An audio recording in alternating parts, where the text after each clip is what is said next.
এখন চলে এলাম আমরা বেদেপল্লীতে। আপনারা লক্ষ্য করছেন এই যে বেদেদের ঘর, বেদেরা এভাবে ভাসমান জীবনযাপন করে নৌকার মধ্যে।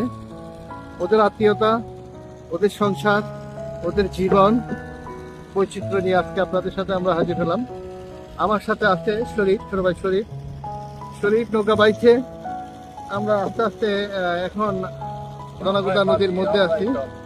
গলাগোদা নদীর মধ্যে আমরা আজকে আবিষ্কার করব কিভাবে বেদেরা তাদের জীবন যাপন করে। বেদেদের জীবন নিয়ে আজকে আমাদের একটি কন্টেন্ট তৈরি হবে। কিছুক্ষণের মধ্যে আমরা পৌঁছে যাচ্ছি ওদের জীবনযাত্রার সাথে সঙ্গে হতে।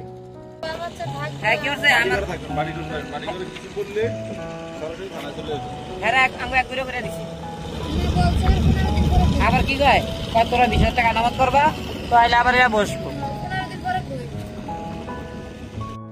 হ্যালো ভিউয়ার্স, আমরা এলাম আজকে একটি বেদে পার্টিতে।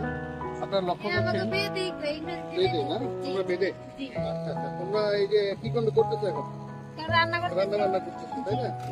তো আচ্ছা, এই যে তোমার ছেলে এটা? হ্যাঁ, তুমি কোথায় বলো, পড়াশোনা করো? মানে ওদের কোনো পড়াশোনা নাই, পড়াশোনা করে না।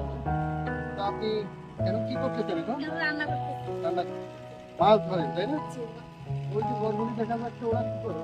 এরা পরিবার। আর কি করে? ওই যে যার পুকুর টুকুর দেয়, তাবিজ কি করে? না, তাবিজ বিক্রি করে না, শুধু না। সাপের না।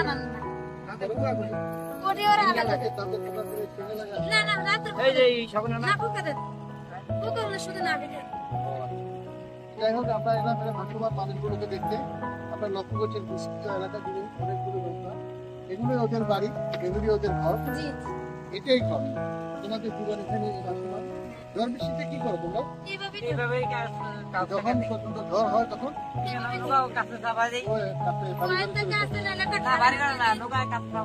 নৌকা ডুবে যায় না? আবার তলায় জায়গা ও তো ঠিক করতেছে, মাঝে মাঝে ডুবে যায়। বিভিন্ন পাশের বাড়ি থেকে আসতে হয়।